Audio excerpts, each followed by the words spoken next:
توقع خسارة المغرب أمام الأرجنتين لأقل من 20 سنة. تذكروا كلامي جيدا، المغرب سيخسر بهزيمة ثقيلة. الأرجنتين منتخب قوي وسيفوز بنهائي كأس العالم لأقل من 20 سنة. توقع خسارة المغرب العالم. سي دي جوار اليز تكنيكمون، يعني فنيا لاعبين ممتازين جدا. المنتخب الارجنتيني لعب بريتم، الفرقه اللي راهي تحوس باش تدي له تيتر، الرغبه هذيك والاصرار هذاك وهذيك الاراده كانت موجوده، انا نقول لك في بعض من الاحيان في فوق الحدود.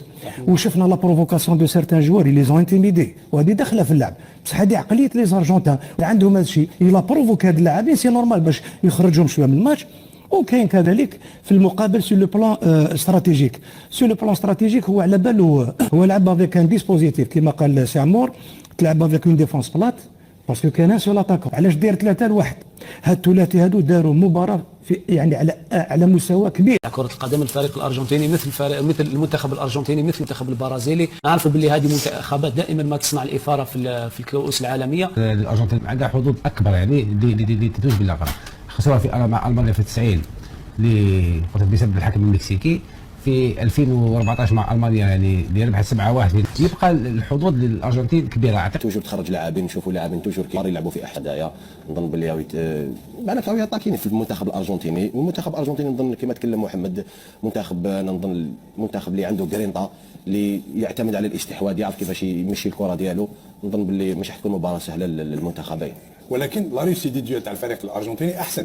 في المنتخب الارجنتيني سيطر في كل المقابلات تاعو اللي لعبهم، سيطر كاع على الفرق اللي لعب كونتر عليهم. نعم صراحه نظن باللي كي تشوف نسبه الاستحواذ توجور تشوف 70% المنتخب الارجنتيني، باللي كما قال لك ياسين امبوسيبل المنتخب الارجنتيني يريح. الارجنتين ولو رشحنا من البدايه ما حيكون لقاء صعب قابل منتخب قوي وعنده مدرب في المستوى، واللاعبين تاعهم راهم كلهم في المستوى. يعني حتى تشوف اليوم باش تشوف اللي هذا المنتخب قوي جدا، وعنده لا ريزيرف تاع اللاعبين في 26.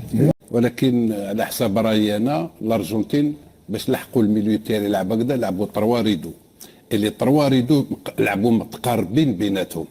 روماركي في الكوتي سور لي زال يعني توجور ان جوار كوفرتور، ولو تروازيام يجي يلعبوا لي ريدو سيتي دي تريونغل، دونك ما عندوش وين يحوسوا يعطيو يكونوا مع واحد وكوفرتور. ولا كانوا الارجنتين توجور بري، والارجنتين كي يحكموا البالون على ولا روماركيتو كانوا يلعبوا لي باس تري كورت صغار في وسط يلعبوا. نعطي لك تعطيني كيفاش سي لو تروازيام اللي يخرج، انا كي نعطيك البالون انت ولا رجعت لي ولا سي تروازيام توجور اللي يخرج من الها يشد البالون ومن بعد يعاودوا يبدلوا يعاود رجع، قاعدين يديو فيهم شغل لاكوردير. بعد اللي عندنا ماشي القجع، عندنا بعد حنا في الفوتبول.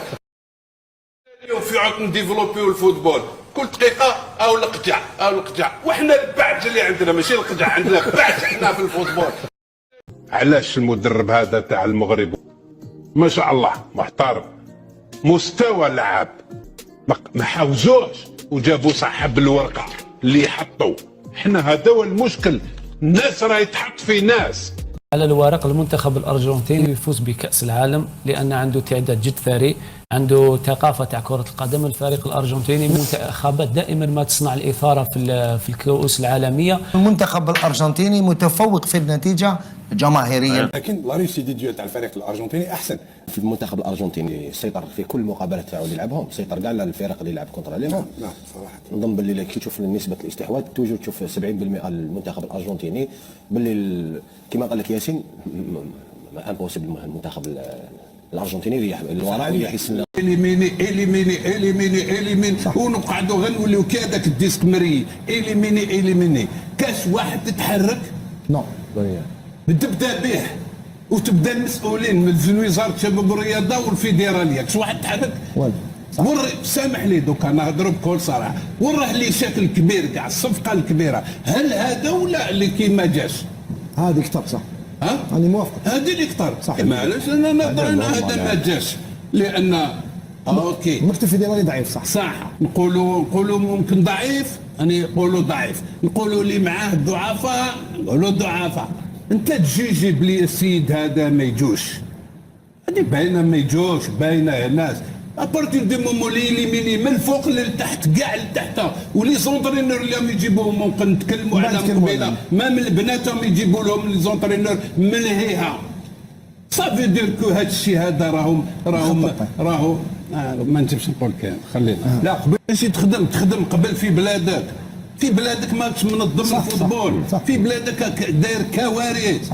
علاش تحوس؟ هاو راح يا اخي كنت نقول لكم هاو راح هاو جاز حتى ب 200 فوا، هاو جاز ب 200 فوا، ومن بعد واش راح تستفيد الجزائر؟ سا شونج ريان ما يدير والو يا ناس تقيموا لكم. علاش تحوسوا زعما هنا ما تسقامش، هما عندك ما يهضروش يقولوا واش كيفاش في الجزائر، يقولوا احنا بكري كنا نديروا هذه لي صافري البي اف ام ليكيب 20 كلشي يهضر على المغرب كلشي.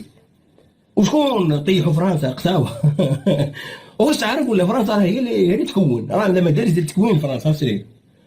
فرنسا هي اللي مخرجه كاع اللعابه ودقدقوها وزادوا.